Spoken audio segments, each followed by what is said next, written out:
Good morning and welcome to Talking Point, ladies and gentlemen. My name is Sean Michael Small. My co-host, Mr. Keaton Shah, he will hopefully be joining us very soon. But until then, well, it's up to me to start the show and to carry on the conversation. And what a day it is today. It's a beautiful morning. It is a wonderful day to go outside, stretch your legs, be mindful of the fact that we still technically have an infectious disease that we could get from someone who might have it. However, life has to go on. So we're in a strange transition period where it's hard to know exactly what is the absolute best thing to do. So we will always advise all of you, our viewers, just be respectful of the fact that even if you're willing to skate some regulations or to drop it or to take risks or whatever, that doesn't mean that you should make that choice to somebody else. Be respectful of anybody who is within your vicinity and take the necessary precautions, at least for others, if not for yourself. But I mean, a lot has been going on in the country, and right now, I think the top issue that we have, and when we get to the question of the day, perhaps you might have a different top issue, but I think that the top issue that we have right now is unfortunately food inflation and the cost of food and the cost of living going up, because unfortunately the things that are driving the cost up, I don't necessarily see an end. Not just the fact that it will be maintained where they are, but I fear that these forces that are stressing the situation, that are pushing the situation, I fear they're going to continue to push the situation to worse points, to higher levels of inflation, depending. It's difficult to predict what's going on when you're talking about a major conflict by two relatively large countries, or between two relatively large countries, being just one of the factors that has led us to this point. And that is, we're talking record high inflation in some cases, various parts of the world, Sri Lanka, parts of Africa, parts of the Caribbean, parts of the Middle East and Asia, all in significant dire straits, as well as parts of Europe. Some countries are better off than others. No one is left unaffected. But in TNT, while we do have to deal with that on the outside, we also have some important things happening on the inside. And what might be, I described as the biggest political issue that we have right now, although even that could be disputed. The situation with the AG had its latest chapter yesterday, where he was before the press. It was for a press conference. Of course, after a press conference, at the tail end, you're made available, or you make yourself available to answer questions. And we basically get a very good example as why some parliamentarians or some cabinet ministers very rarely make themselves available in press conferences to take questions from the media at the tail end of them. So we have a clip from the AG to highlight just what it is he had to do, I believe, yesterday. Let's take a look at that clip. May I make two comments on that series of questions, Darren? One is, I don't intend to make any comments beyond what I said in the statement that was published on Monday of this week, and I'm not going to change my mind on that. The second comment that I make is that you've asked so many questions rolled up into one long, rambling series of questions that if even I was inclined to answer them, I wouldn't know where to go. I'm not making any comments. I've said what I had to say in my statement. I assume everybody has read the statement. If people have not read it, I invite you to read it. So what would you say to the growing chorus of calls to you as the titular head of the bar to step down on the basis of a potential breach of the Code of the Legal Professions Act and the ethics which govern the legal profession, where a lawyer ought to be forthright, truthful, honest with the court? What I will say to that, Darren, is to repeat what I have said before. I have nothing further to say beyond what I said in my statement that was published on Monday. And ladies and gentlemen, if you all have no further questions on public procurement, then I think this media conference is over. Someone you said twice already you're not going to address that issue. Can you tell us why you're not addressing that issue? Because I'm not. Do you think that statement is sufficient to the members of the legal fraternity and the public at large who have been waiting to hear your pronouncement on this issue? I have already pronounced on the issue, Ms. Rampasad. I have said as much as I am prepared to say. I have said, and I am not going to repeat beyond those things that are already stated by me, that there are impending judicial proceedings. I do not intend, beyond what I have said in very restricted terms, to make any comment on anything that has the potential to impact on the proceedings that are taking place in Miami. I do not intend, and I will say only this, I do not intend to give anyone another Section 34 opportunity to derail the trials that are taking place in Miami for another 10 years. Thank you very much. If you all have nothing further to ask on public procurement, I am quite happy to. Yes, sir. What do you have to say about possibly doing that? I have nothing further to say, sir. Thank you all very much. Good evening. Now, it's not so simple. I mean, the obvious low-hanging fruit is to say, hey, why is he avoiding questions? Technically speaking, the argument that the Attorney General is using, that he does not want to speak on an ongoing matter before the courts, that is an excuse that has been used by politicians as far as I can remember. As long as I have been doing this job, basically anything that was before the courts, everybody would just be tight-lipped about it, not want to speak about it. Whatever side of the issue that they're on, it didn't matter. With maybe one exception, and that would have been with regards to the, I think it was the matter before the courts with regards to the border closures that did not allow for nationals to come back to Trinidad during the pandemic when the borders were locked down. I think we were able to get someone related to the case to speak on that, but generally speaking, politicians do not want to speak on ongoing cases or matters that are being investigated by police. Generally speaking, they're tight-lipped, they're very careful with what they say. Now, the Attorney General is not necessarily a politician, and to what extent, there's a lot of irony with what he had to say, because as much as I get what he's trying to do with the Section 34 reference, and again, to some extent, it's justifiable, the problem is his own actions potentially might cause that matter to have a similar fate as to what happened with regards to Section 34. Not exactly the same way, but with regard to the cases that Section 34, for all intents and purposes, disrupted, interfered with, and then it was, once that happened, it was quietly left by the wayside afterwards. To some extent, you might have a similar type of outcome, potentially. I'm not saying it's guaranteed. I'm not a lawyer, and the outcome of the matter has not yet been determined. So the long and short is his potential to derail the case is already a card on the table. Now the flip side is, it's the communication style. There was some good and bad in how he communicated, and I'm not sure if it's because at the end of the day, as a lawyer, yes, you're accustomed to communicating in court. It has a certain level of professionalism. At times, you might have to be stern, but polite, which I don't think at any point in time the Attorney General was impolite, and he said anything that was that egregious. We do need to be careful with how we criticize what he said.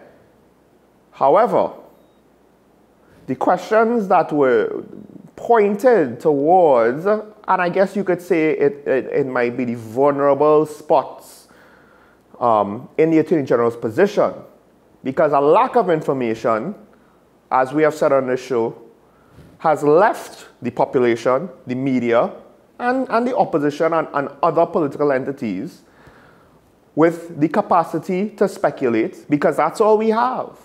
That's all we have. The lack of information and transparency, or what information we did get.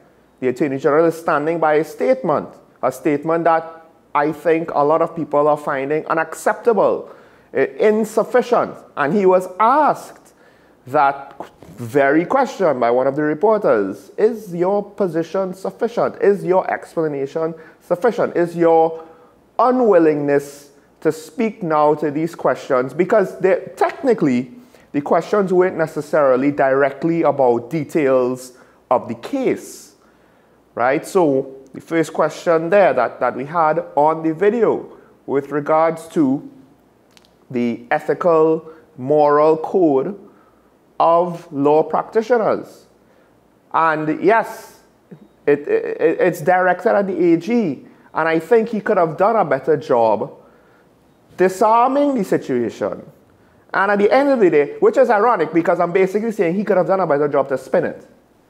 But he could have done a better job to disarm the situation without looking as though he was trying to hide something. Using the same logic, reasoning, argument that he presented, it's an ongoing matter, I can't really talk about it, but say things like, I understand your concerns, which he did say.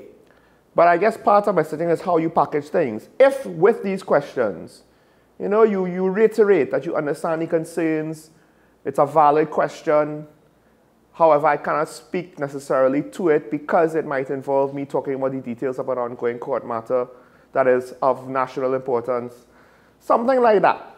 Now, maybe this is the weakness of having someone with no political experience thrust into the political arena. Because at the end of the day, that's what this is. You're in front of a press conference.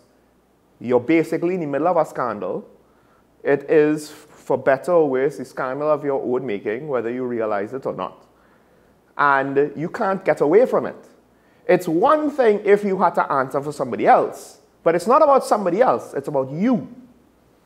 It's about you, and the question with regards to ethics, unfortunately, we don't know what the Attorney General's intention was with regards to the affidavit, with regards to the information he put on the sworn affidavit to the Miami courts. We don't know what the intentions are. You see, we judge ourselves by our intentions because we know our intentions, but with regards to other people, we can only judge by their actions. That's what we know for sure. Sometimes you'll have evidence to clue us in on intentions, not always. The implication of his intentions are not very good. It is not reasonable to assume that his intentions are 100% above board. And even if you could assume 90%, that 10% level of doubt, something like this, I don't think it's something that we could just simply let go. Because, and I could be wrong, and if I'm wrong, feel free to call in later today, tell me how I'm wrong, where I'm wrong. The actions that he took with regards to how he handled the matter, there's no angle that I could look at it and say, well, everything is fine here. It shows a poor error of judgment in some way or the other. And he's the Attorney General. Right now, that press conference yesterday was about procurement. It's a piece of legislation that those of us on this show have been talking about since last year. Our predecessor was talking about it. It's an important piece of legislation because in a lot of ways, the systems of our government are backwards. And I'm not talking we are a backwards country. I'm talking about the fact that we have to play catch up. Our laws literally are not, have not caught up with our modern society.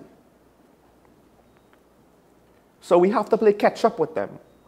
We have to close all the loopholes, close all the windows that it seems as though the political class would prefer to keep open, which is why the previous administration did not seem to be in a rush to get this out there and only got this out there at the tail end, which is why, look at that, the current administration does not really seem to be in a rush to get this done either. They could throw a whole set of bills out under the previous AG by a simple majority. How many of them were of any sort of qualitative substance? I don't know. We have totally given up on bipartisan politics. It's now unilateral. It was actually, it was ironic. I'm not entirely sure. I noticed that when the Attorney General was speaking in Parliament, I believe the head of government business used the opportunity of the opposition walking out to basically amend the standing order so that speaking times could be increased. Now, I noticed that it happened during the Attorney General was speaking. I'm assuming that the opposition was not in the chamber at that moment. Government by unilateral decision. That's technically not how Parliament is supposed to work, but we're not really functioning properly right now. But we have this important piece of legislation. And he's the AG. He is supposed to be the legal mind that represents the government and represents the people. Technically, you could argue that might be two different, not always moving in the same direction, perspectives and agendas. Karen Diaz-Teixeira has brought that up multiple times on the show as to why the AG potentially should be split the roles and should not be a member of cabinet. Regardless, he's in charge of presenting, writing the details of these bills, fixing what might have to be fixed, presenting them to Parliament. I mean, that's important stuff. And if you can't remember what your role was, I don't know, man. I don't know. We have another video. Let's play it one time. This is from MP Saddam Hussein. It was at the opposition's press conference, I believe, yesterday. Let's take a look at what he had to say. And you will remember some of the issues that we had taken with respect to that affidavit that Mr. Amo would have filed on the 24th of April 2022 was that firstly, he lied on the affidavit by saying that he was a junior counsel when in fact he was a senior counsel. Then he restricted his role by saying that all he was involved in was minimal legal research and that of note-taking, when in fact all of the court records from the PIACO preliminary inquiries would have demonstrated unequivocally that Mr. Amo was actively involved and participating in that particular matter, be it filing submissions, written submissions in the court, making oral submissions in the court.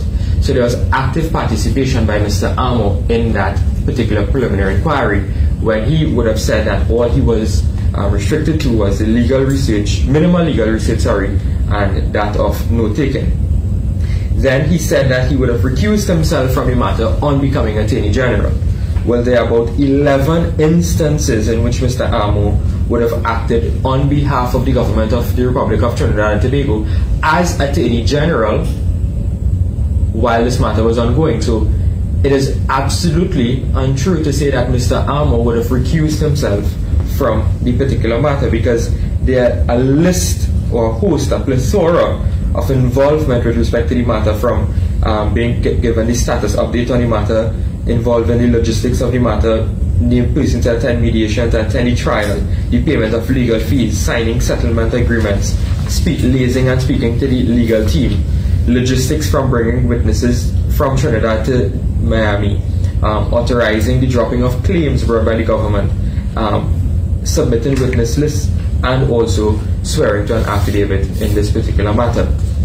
But getting back to the transcript, Jayanti could also tell you as a practicing lawyer that on the morning before a substantive matter is to be heard, if you realize as an attorney that there is some oversight, there is some error that you need to be addressed before the court hears the substantive matter, an application will normally be made by the lawyers saying, well, Your Honor, my Lord, my Lady, we have received certain information. There is a particular matter that we want to address before the court, before the hearing of the particular matter. On this transcript, not a single application was made by the state's attorney to clarify Mr. Amo's affidavit. In fact, not a single application was made for him to even file a supplemental affidavit to say, well, he wants to correct the previous affidavit. In fact, Mr. Amo also had the opportunity, he could have filed the affidavit on the morning of the hearing if he found that it was so fundamental of an error that he would have made. But no. That did not happen. What happened was, when you look at the transcript, the state's attorney in the matter would have actually relied on parts of the affidavit filed by Mr. Amo. So you cannot come now and say that you wanted to clarify the affidavit when in fact not a single application was made. Not a single objection was raised by the state's attorney, who was Sequel Law at the time, with respect to Mr. Amo's affidavit that he would have sworn to on the 24th of April 2022.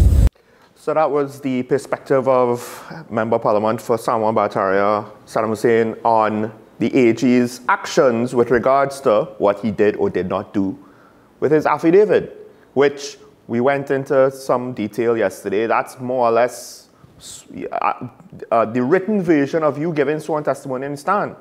It's not a simple thing. It's not just I'm writing a note to your teacher about you being sick yesterday. It's a little bit bigger than that.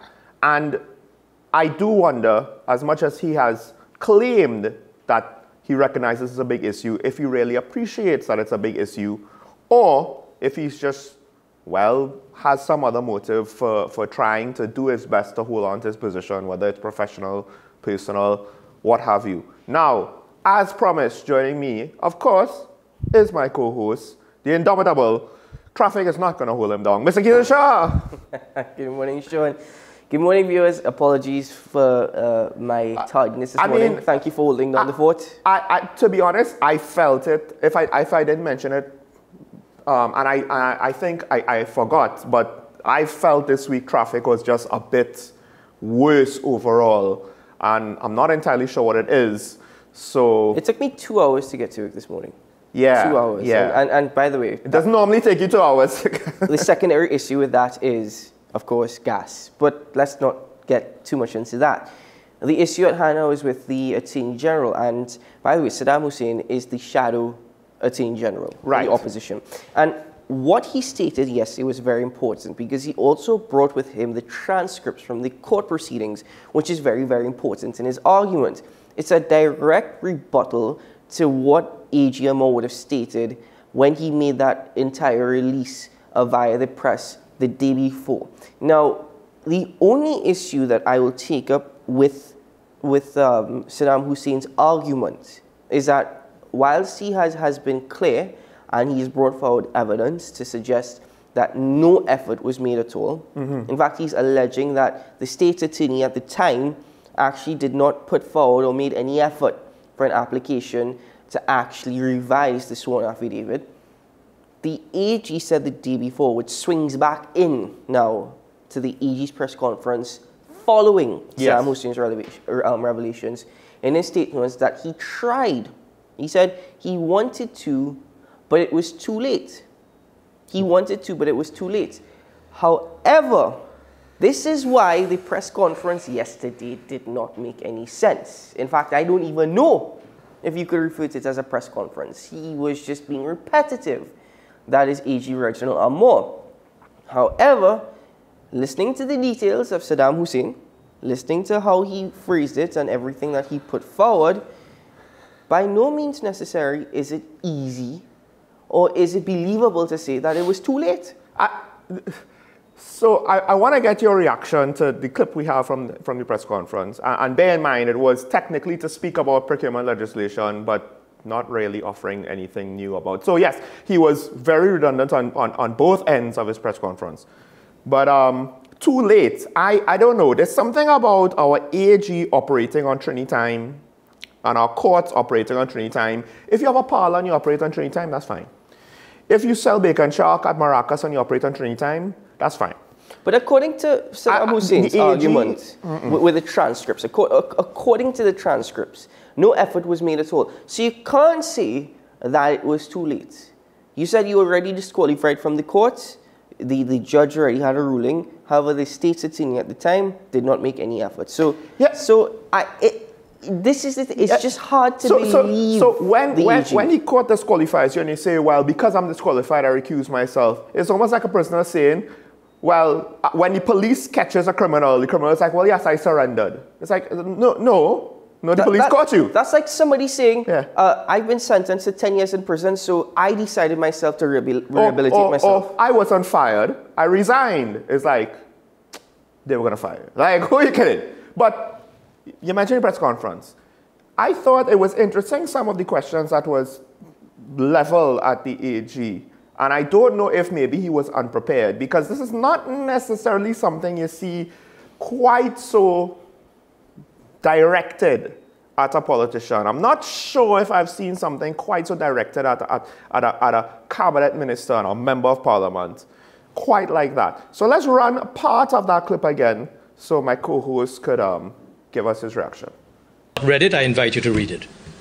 So what would you say to the growing chorus of courts, to you as the titular head of the bar, to step down on the basis of a potential breach of the Code of the Legal Professions Act and the ethics which govern the legal profession, where a lawyer ought to be forthright, truthful, honest with the court? What I will say to that, Darren, is to repeat what I have said before. I have nothing further to say beyond what I said in my statement that was published on Monday. And ladies and gentlemen, if you all have no further questions on public procurement, then I think this media conference is over. So when you said twice already you're not going to address that issue, can you tell us why you're not addressing that issue? Because I'm not. Do you think that statement is sufficient to the members of the legal fraternity and the public at large who have been waiting to hear your pronouncement on this issue? I have already pronounced on the issue, Ms. Rampasad. I have said as much as I am prepared to say. I have said... I mean, I thought the first question is basically that kind of question. Let's be frank now. In that sort of context, you're not too far from basically pointing an accusation at the subject that you're asking a question like that to, because it's directed straight at him. There's no other person in the legal fraternity who's the titular head of the legal fraternity whose morals and ethics are more or less being questioned. But then now, the last question there, why are you not addressing it?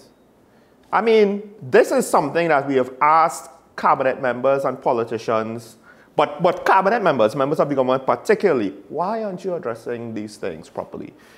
And she then literally had to resort. I think she to me, it seemed almost as though she was half stunned. It was like, with that response that he gave, with that quick response that he gave, it was like, really? You really think that's sufficient for the situation that you're in? That's good enough? To me, at the very least, it shows he's not a politician. And it would be fine. If you're not a politician, but you're not in controversy, it's fine. But he has brought controversy on himself, and he has to deal with it. He can't avoid it. He's not speaking for somebody else. He's speaking for himself. Now, I initially liked the idea, the fact that you were going to place at the highest legal office in Trinidad and Tobago somebody who is non-political. Though the office is political, the mere fact that this is somebody who has not been involved in politics before, I thought that would have been a positive. You're right to point out that he has no prior experience in politics, but he has prior experience in speaking in a courtroom. He has prior experience speaking publicly. And that should have, courtroom is not. That should have helped his situation. Unfortunately, if anything, it's making him look a bit... yes. I don't want to use the term incompetent, but it seems as though... It's making him look worse than it has to. It's like he doesn't have the ability. But a couple of things. Brilliant response by the AG. When you said, all I will say is what I said before, and that is I will say no more. Which, a brilliant response. I don't know. You thought of that very quickly, and you repeated yourself about 3 times in that one line. But apart from that, I think the first question was brilliant, because even though you're alluding to the fact that that's pointing out an accusation, the journalist who would have asked her question actually brought reason. Yes. And stated that, well, members within the law fraternity are suggesting this. What do you say to it? Well, not even the law fraternity, but I think he also... the public as well. Yes. You mentioned the public as well. So, generally to the AG, so listen, you wasted everybody's time yesterday. You wasted your own time yesterday. You're just basically spinning top in mud. I think that the AG would have been a lot better off not having a press conference and just basically having a pre-recording of himself to be aired publicly if he so desired and if he saw the need for him to actually speak. Here's the irony. So he has a press conference on procurement legislation, which no one is talking about that right now. We know it's stalled. He is not giving us any good news on that. So the point of the press conference, I'm not entirely sure what he thought the cover reason for the conference was. He's made himself available to take questions. The whole point of that is you know what the reporters are going to ask. You avoid all the questions that you should have seen coming a mile away. Then, again, it goes to what you said. What was the point? And I think it was potentially an attempt. Hey, AG, don't worry about the AG, no, procurement legislation. Look, procurement legislation, right here, look at it, procurement legislation. And I think it was an attempt to dangle some, low-hanging fruit at the population and hope that someone will bite. Unfortunately, his unwillingness to even deflect with a level of finesse and literally just to try to stonewall his way out of the end of that, I don't think it achieved what anybody wanted it to achieve, because the AG makes himself available for a press conference to speak about an issue that is not advancing in any way after an opposition member calls him out publicly. The AG did not achieve anything yesterday more than actually putting himself and digging himself deeper into the abyss. And that is the thing. You cannot come to a press conference and say, well, basically, if you haven't read my statement, go and read it. You can't come to a press conference and say, well, what I will say is, as I said before, and I won't say anything further. You can't come and do that. What's the point? You're making yourself look foolish. You're wasting the public's time and you're wasting journalists' time. And at the same time, it doesn't resolve any of the issues or answer any questions. In fact, your statement alone, sir, your statement alone begs more questions than answering anything else. I couldn't make out the last question, but I think the last question that we had transcribed, asking if that is sufficient. Yes. I think it doesn't necessarily, I believe it alludes to the point, it might have meant to allude to the point, but to say that it directly called out the AG in no uncertain terms, do you really think that this explanation that you published is on Monday is going to fly? Because for all intents and purposes, I don't think anybody really accepts it, except for diehard supporters. And diehard supporters of whichever party will always accept whatever you present to them. And for the election, that's not your target. Your target are the people in between, the undecided voters, the moderates. And I don't think this is helping that in any way. At the very least, and I can't believe I'm going to say this, at the very least, the former Attorney General would have handled that situation with more finesse. We have to conclude this because we have our guest commentator waiting. But, and forgive the comparison because we've spoken about the former Attorney General on this program multiple times in a capacity that's not necessarily favorable. But he certainly would have handled that press conference a lot better. Say what you want. Say what you want about him. He has the gift of the gab, and he certainly would have handled that press conference a lot better. To come, when a journalist asks you, and why wouldn't you answer that question? Because I'm not going to. Wow. Anyway, I'm not questioning his legal mindset or his legal skills in any way. That's a bad look. I'm not so. That has nothing to do with this. But certainly, Faris Sahrawi would have handled this a lot better. So we can't help but compare this point. Anyway, ladies and gentlemen, if you're in traffic this morning, we're sorry that you can't join us, but, enjoy your drive to work because it's going to be a long one. Anyway, folks, we're going to take a break now on the program, and when we return, we'll welcome our guest commentator for this morning to continue the discussions of the issues that are ever evolving in our beloved Twin Island Republic. Stay tuned to Talking Points here on WESN, your content capital.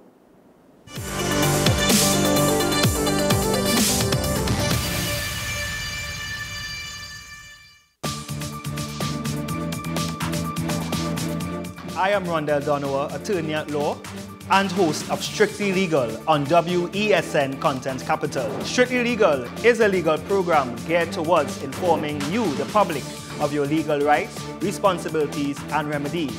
So be viewing Thursdays 10 a.m. to 10:30 a.m. Join me, Sule A. Joseph, as I delve into the day-to-day psychological issues plaguing our society. We will discuss behaviors that encompass the biological influences, social pressures, and environmental factors that affect how you think, act, and feel. Site, Thursdays at 11 a.m., only on WESN, Content Capital. We're on set with a strength and conditioning coach. His name is Mr. Gregory Seal, and he's going to talk to us a little bit about what strength and conditioning means. For instance, in the EPL or the La Liga, where it's so high, and I'm constantly hearing young people saying that they want to play in these leagues, but these leagues are demanding physically. So if you're not preparing your bodies for that early, you're not going to make it.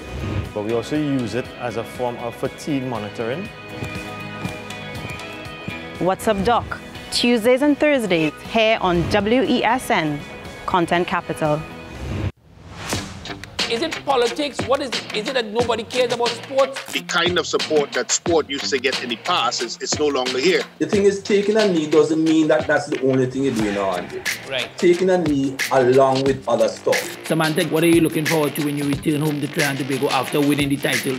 Thank you very much for speaking it into existence. Is there no pressure on Nicholas Paul? It makes me more motivated to work hard and to go out there and rep the red, white and black. Why are we sending a team to the Winter Olympics? There are a number of Trinbagonians who are in the diaspora and have grown up in winter sport. It's an opportunity that the Trinidad and Tobago Olympic Committee will not close the door on. I also believe in the players that we have. Once you can motivate the players, you can get the best out of them.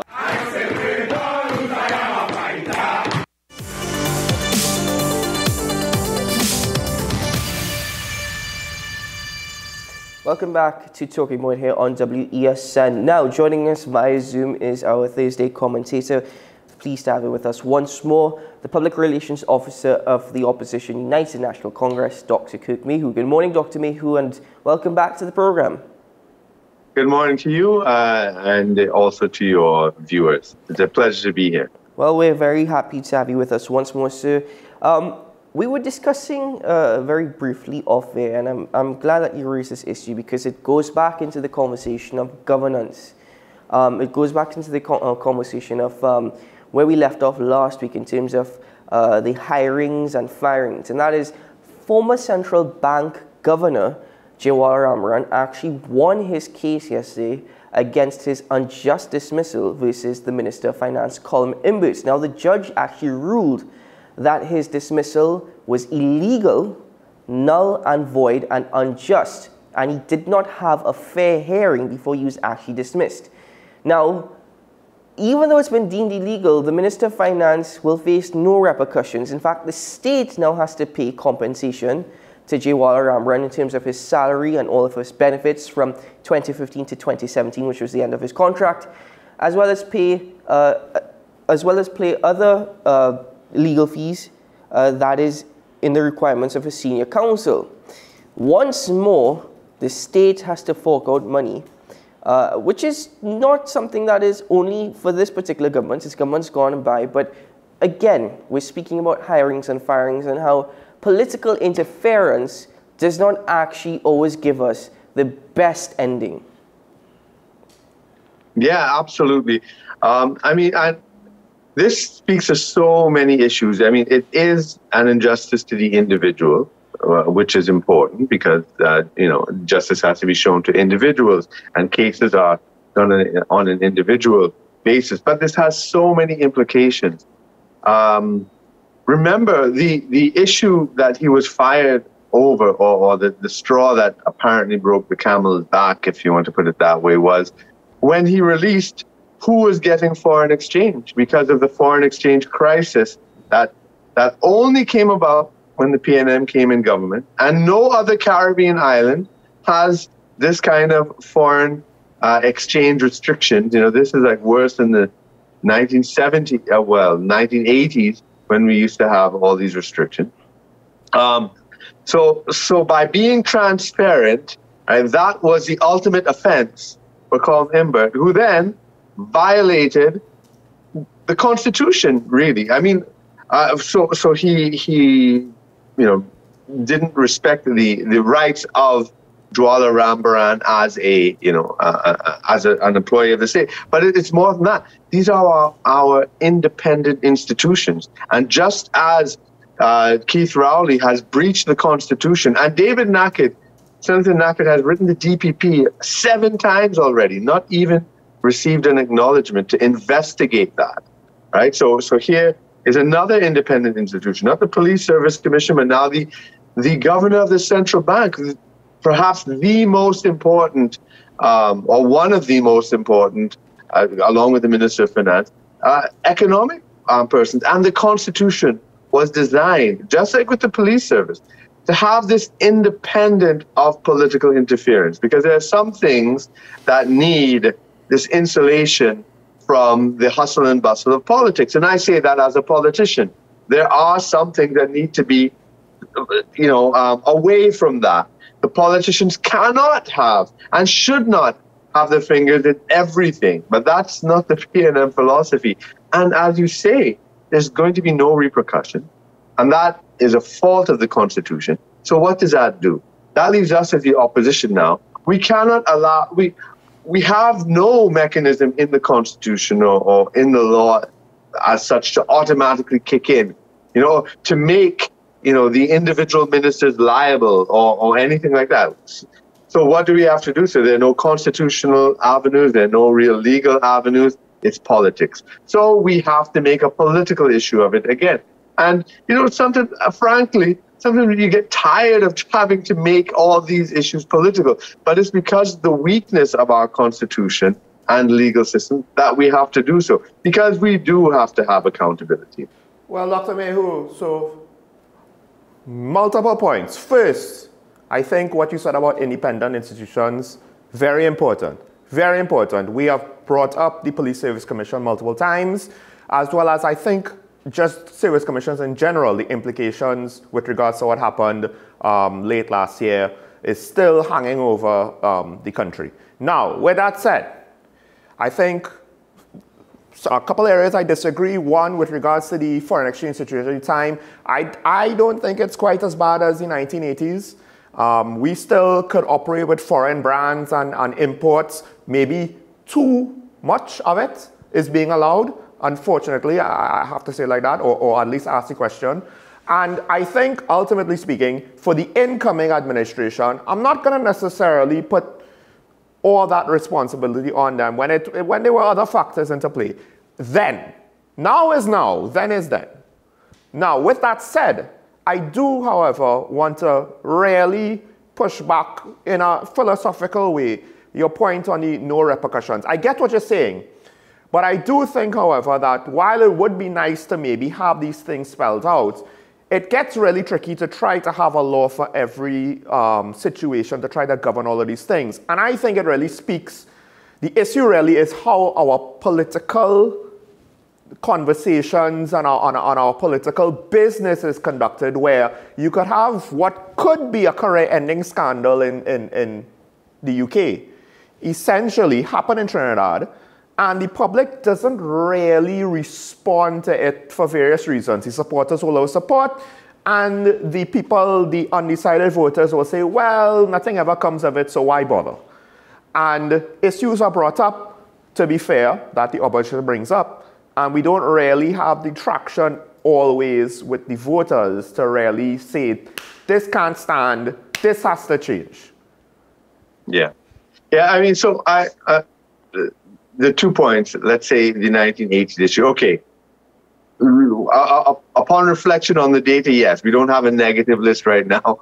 But in terms of the rationing, ever since we opened up the foreign exchange market in 1993, which was done under Patrick Manning, and which I've always given him credit for, we haven't faced anything like this before. So let's say since the 1980s. Okay. Right? But And the other point about the Constitution, of course, we can't have a law for everything. However, in terms of dismissing a governor of the central bank, we certainly have to have a better process than what happened. Because look now, 7 years later, after 7 years court, what are the damages going to be? What is the cost going to be to the state?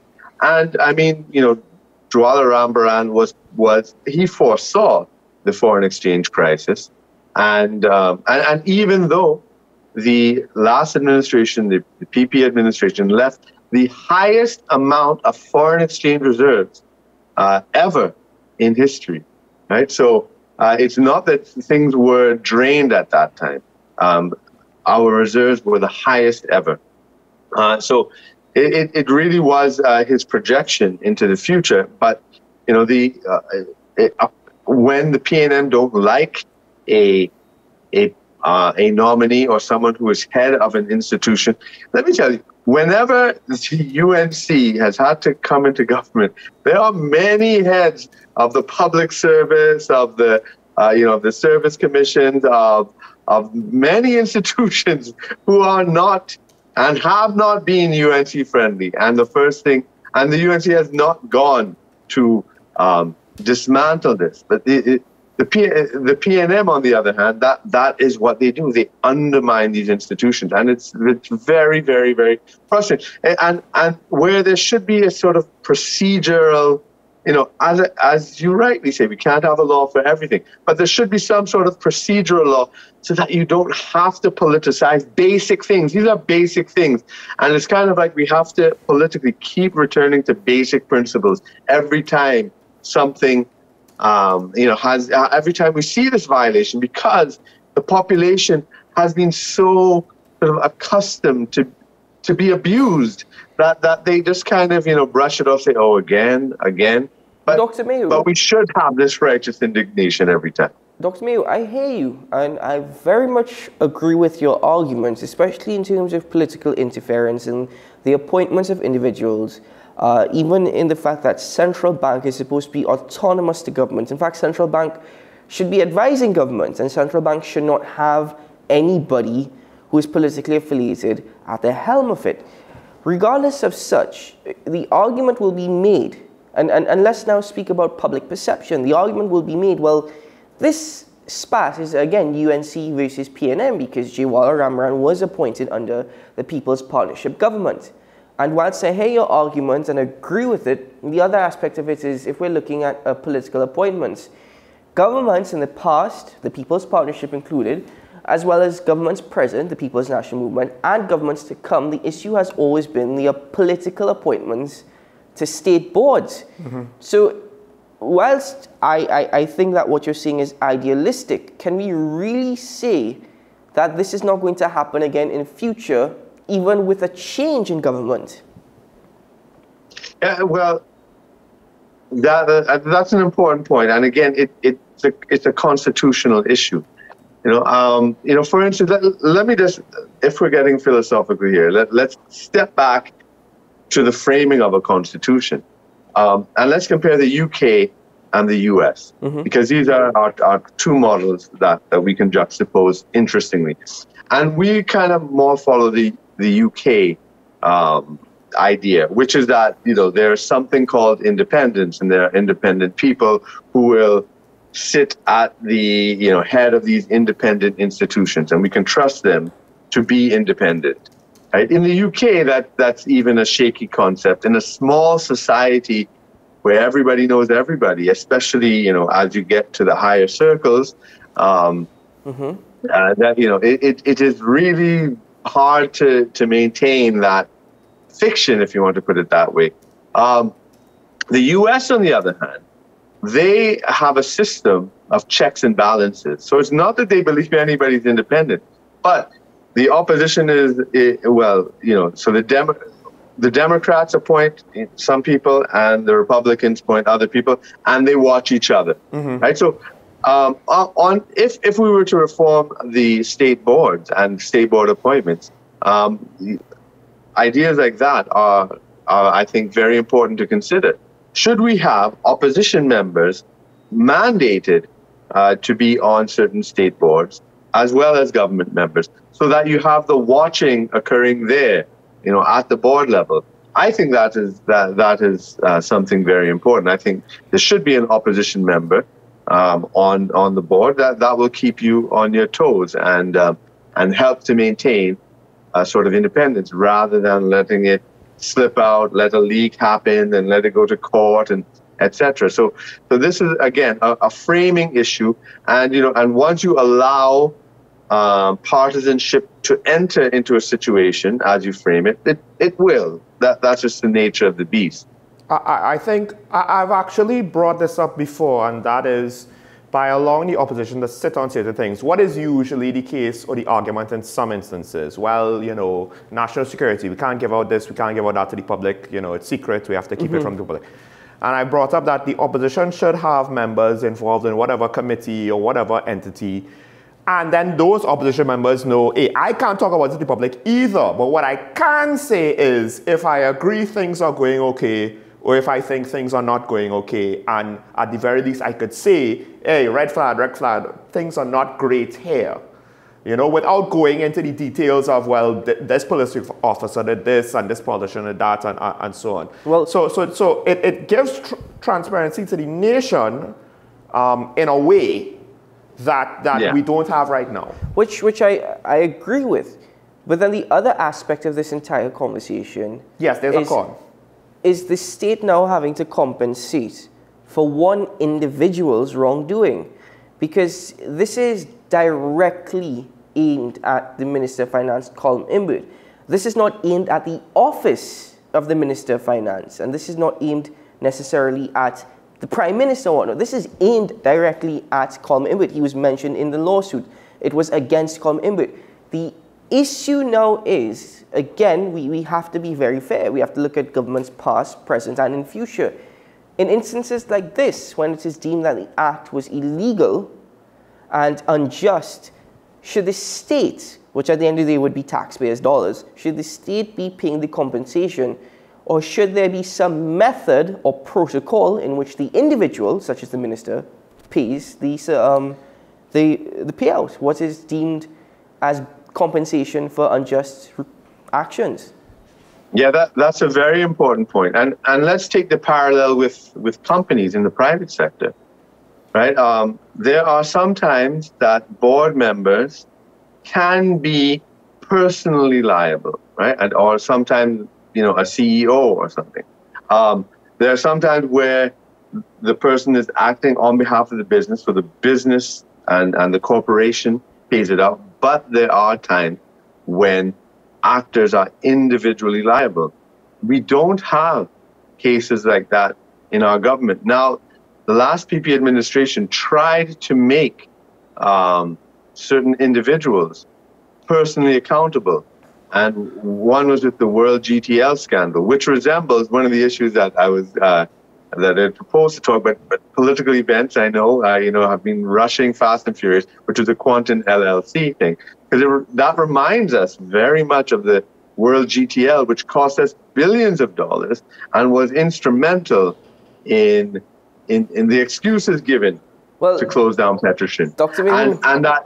And so when they dropped that case against Malcolm Jones, who was being held, and I believe Ken Julian, might have been the E-Tech, right, as well. So there was both E-Tech, there was World GTL, where the PP government was trying to institute the principle of personal liability when you go against all policy, right? You go against all of the policy and you personally incur this debt to the state. Dr. Mayhew. Right? There needs to be that, I agree, there needs to be that responsibility. I must apologize to you. It's really my fault in relation to the time associated with the interview. So forgive me. We have to end it there, the conversation, because I know there was a lot more that we have to talk about. But we now have to go for news on the hour.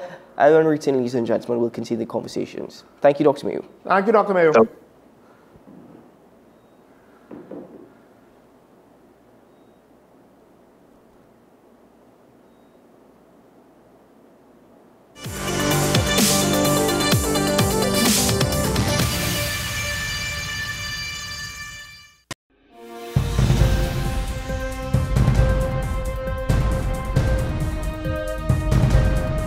7 is out, all day is in.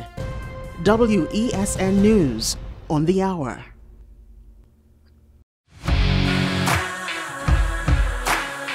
Every day, we communicate through stories.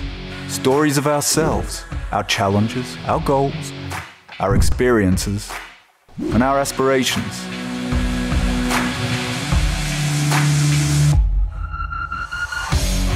Storytelling is an art that we have mastered. WESN Film Studios comprises a collaborative team of experts with extensive industry experience locally, regionally, and internationally.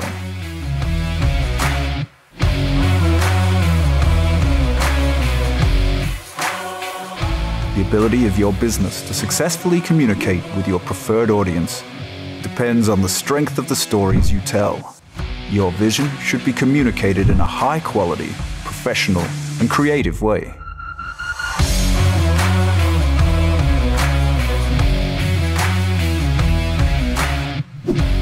From concept to post-production, advertising to film, multi-camera productions, live events, streaming, and virtual conferencing, we are WESN Film Studio.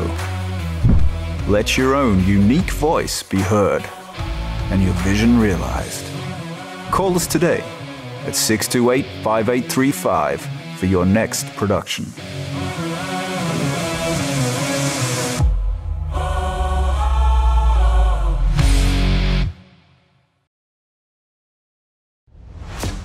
Is it politics? What is it? Is it that nobody cares about sports? The kind of support that sport used to get in the past is no longer here. The thing is, taking a knee doesn't mean that that's the only thing you're doing now, Andre. Right. Taking a knee along with other stuff. Samantha, what are you looking forward to when you return home to Trinidad and Tobago after winning the title? Thank you very much for speaking it into existence. Is there no pressure on Nicholas Paul? It makes me more motivated to work hard and to go out there and rep the red, white and black. Why are we sending a team to the Winter Olympics? There are a number of Trinbagonians who are in the diaspora and have grown up in winter sport. It's an opportunity that the Trinidad and Tobago Olympic Committee will not close the door on. I also believe in the players that we have. Once you can motivate the players, you can get the best out of them.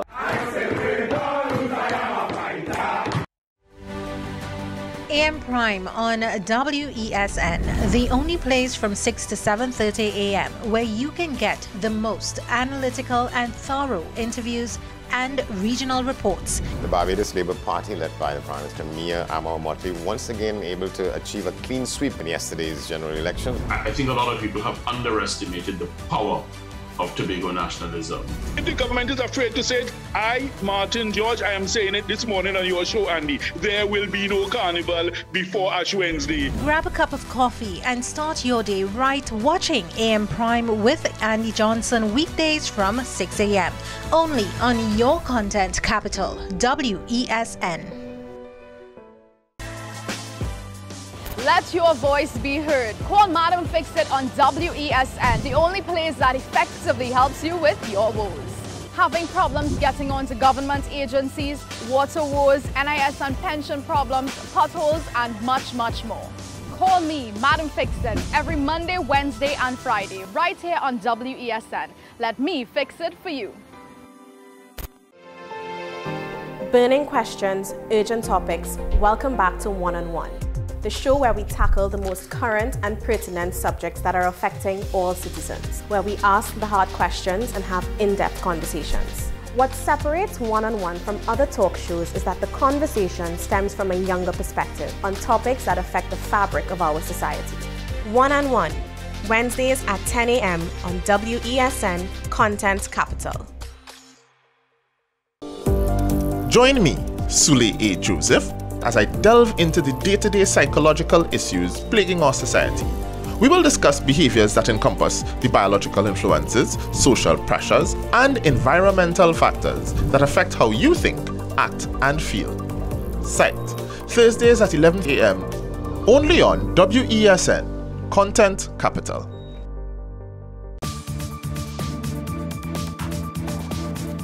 I am Rondell Donowa, attorney at law and host of Strictly Legal on WESN Content Capital. Strictly Legal is a legal program geared towards informing you, the public, of your legal rights, responsibilities, and remedies.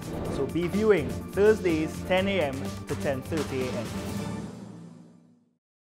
People of Blanchisseuse and environs, something big is coming your way. Be part of the initial membership drive for the establishment of the North Coast Credit Union Cooperative Society Limited this Sunday, 26th June at 2 p.m. sharp at the Blanchisseuse Community Center. Walk with $100 and your ID card. For more information, call 783-1971. Tell a friend, arrive early and walk with your Blue Note and ID card. The Mary Immaculate Prayer Group and Friends presents its prayer breakfast on August 31st in aid of Monsignor Christian Pereira. The prayer breakfast begins from 9 a.m. at the Cathedral of Immaculate Conception. Cost is only $200. Come support the Cup of Gratitude in aid of Monsignor Pereira, August 31st. Tickets are available at the parish office of the Cathedral of Immaculate Conception and the parish of Our Lady of Perpetual Help.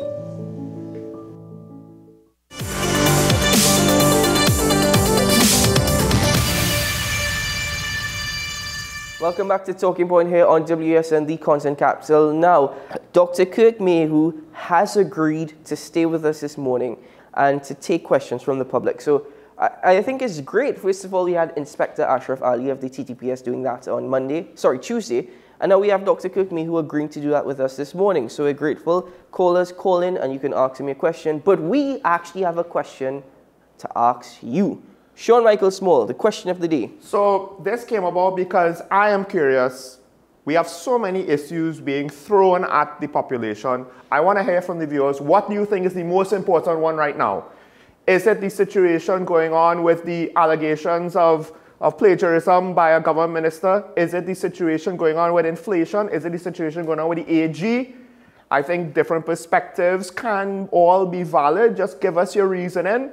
Try and be respectful. Of course, if you want to call in and you disagree with everything that our guest has said because you're diehard PNM, that's fine. Call in. Just try and be respectful with regards to it. And let's say what you have to say. If you disagree with what we said, that's fine too. Actually, it does not matter at all your political affiliation. Exactly, yes. That is what this program. Yes. We actually have no issue with your political affiliation. We just want your opinion and we want your reasoning for your opinion. So it doesn't matter. And I more so would like to encourage more and more young people to have their voices heard.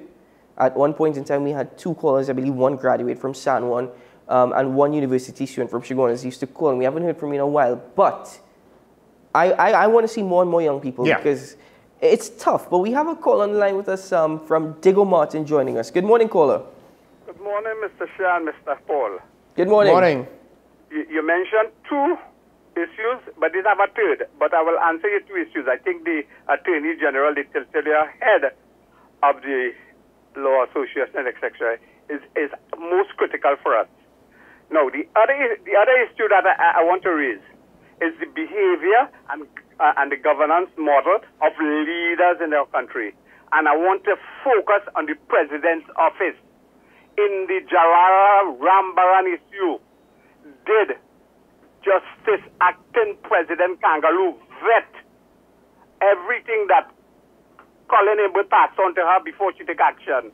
And similarly, the president in the POLSC, that is why we have problems in leadership and government. We following the leader. Now, the other issue I'm coming back to now is the Attorney General. He invoked Section 34. Why did he invoke Section 34? I'm seeing he's getting a support from one of his other brethren, the ex-judge. But I want to invoke Playway Mark 16. And I'm not going to say what it is. I want people to do the research because that is the type of behavior that is synonymous with his leader that he is putting into the law fraternity. So everybody go and look up for Mark 16. All right. Have a nice Thank you very much, caller. You. Yeah. Dr. Mayhew, just bear with us because we have another caller on the line with us. Good morning, caller. Good morning, caller from Chaguanas. Morning, Professor. The most important point in Trinidad is enforcement of all laws and its relationship with the annual administrative report. As regards this flour price, what we seem to forget, the minister is boasting that there is no taxes on flour, which is an alternative to all agricultural things. Why do we want to sit down and subsidize a foreign food? We talk about the number of dishes we have here, and that's because when we was under the British government, as part of the British Empire, they fostered agriculture, and the bigger market they had for wheat and whatsoever it is was to their benefit. That no longer exists. Why are we over subsidizing foreign food? I think I don't understand what the AG meeting had given the opportunity to amend his affidavit. If he amended it and said that his firm had handled the matter before, what would happen? Is that jail him? Then we talk about with Dr. Mayhew. He don't seem to know about the thing I would call malfeasance in public office, where you do things that you should know about, not genuine mistakes. You can be surcharged in the public service, right? And not only the public service, the politicians. Any questions, gentlemen? Or wait till I hang up and I can't respond. Well, Dr. Mayhew is here. Dr. Mayhew, you have... I don't know if he wants to respond to that last part. I don't know if you have a response to the caller. Yeah, that's a very good point about malfeasance in public office, and there's also a similar misbehavior in public office. There's that as well. Those things are very important, but probably not sufficient, right? But they are perfectly legitimate and important avenues that exist right now that we can perhaps pursue. And I think actually it was those types of laws. It wasn't any new law that was being invoked with Malcolm Jones and Ken Julian in the previous administration, but those cases were dropped. So that's a very valid point raised. And the caller before, I think he made an excellent point about the president and the lack of, if you want to say, due diligence or the exercising of responsibility and just acting as a rubber stamp rather than checking things out. I thought that's an excellent point. The questions about independent entities having their independence being encroached upon does now ask, because the laws are there, do we need stronger laws? Stronger laws might not necessarily help if we're already evading hard and fast rules that are on the books. So there's a question of the day for you, the caller, and now I have a question for you, Sean. Name me one public office or public entity that is independent. You have until the end of this caller from Tobago. Good morning, caller. A very good morning to you guys in Trinidad. Good morning, sir. Welcome to the program. Thank you kindly. For me, the most significant matter has to do with the Attorney General. Mm-hmm. It doesn't only affect us here in Trinidad and Tobago, but the world around taking note of what has happened. Yeah. And therefore, I believe this is of great importance to us. Thank you. Thank you very much, caller. Thank you. All right. Dr. Mayhew, before I return to you. I can't think of any.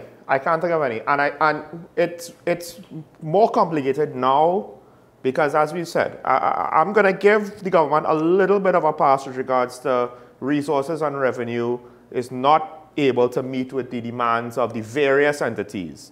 The flip side to that is why it complicates your question is that government controls the allocations. So it makes the independence now come into question because, is it that everybody's getting their fair share just based off of merit, or could there be somebody who's getting a little bit less because we don't really care for what you're doing there?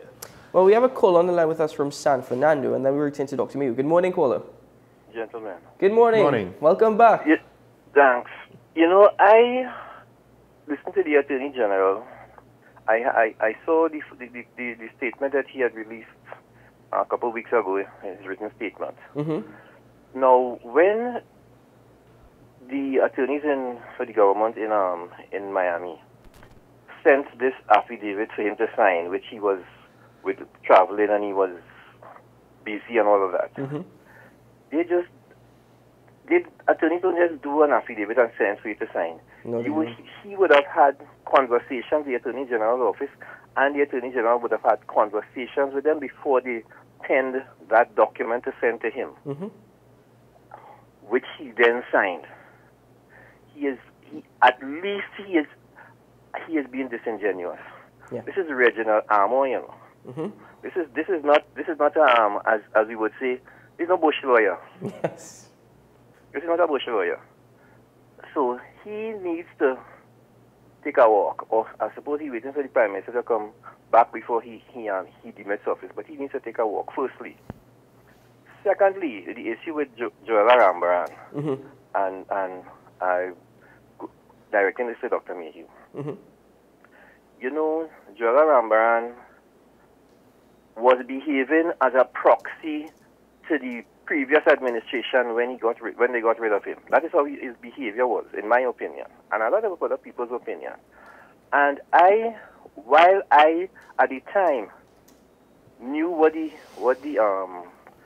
Minister of Finance and the government, because the Minister of Finance is only named in this thing, it is really a decision of the Prime Minister and the Cabinet to decide to get rid of Joella Rambaran. While I disagreed with them in principle with how it went about, in business, you know what we call that? The cost of doing business. You get rid of the man, and down the road, we know we don't have to pay, you know, but you get rid of him. Mr. Manning did that before, you know. There is precedent for that behavior within a PNM administration. Mr. Manning, just like how the gentleman told you about the 16th of March, if you go back, there's precedent for Mr. Manning did that. When he became an obstruction to his agenda, he get rid of you, the government will lose the case, and they're going to pay. And we've grown accustomed to that. Let me ask Dr. Mayhew to comment on that. Thank you, Sure, thank you very much. Dr. Mayhew. Yeah, no, those are very valid points, and I think, you know, your callers are extremely intelligent and well informed, I have to say. Excellent points by all of them. So the last caller raised a few points. I'm not sure which ones he wanted me to comment on. There's none that I heavily disagree with. The only one that was kind of a little pushback was about Joella Rambaran being perceived as a UNC or PP plant and the government having a right. Well, I mean, this is what the whole process of, you know, letting the contract run out and then appointing a new person sort of allows for, right? Because there does have to be some sort of compatibility, but there is the precedent has always been, and the structure is such that you have to wait. You know, again, I'm going to get to constitutional issues because these are really, things that go beyond just two individuals or even a political battle. It's the way the rules of the game are made. In the United States, it's very interesting. When you have elections separately for a president, for members of Congress, and for the Senate. The president is elected every 4 years. The members of Congress are elected every 2 years, right? So within a presidency, you have two. But the members of the Senate are elected every 6 years. So that means a senator has a longer term than a president, and certainly longer than a congressional member. And then the way it's done is they stagger it in thirds. But the point is that what it does is it gives a kind of oversight or a hangover, in a sense, from a previous administration, because what that does is allows a certain continuity. It doesn't make these radical breaks that keep interrupting the flow of policy and development. And, just to step back very quickly, this is what I think was a great thing about the 90s, which I think was perhaps our best decade, if you take as a decade.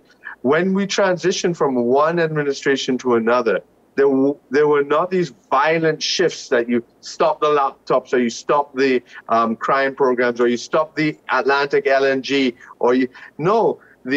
because there was, the Pandey government was advised to stop those projects by more fanatic members.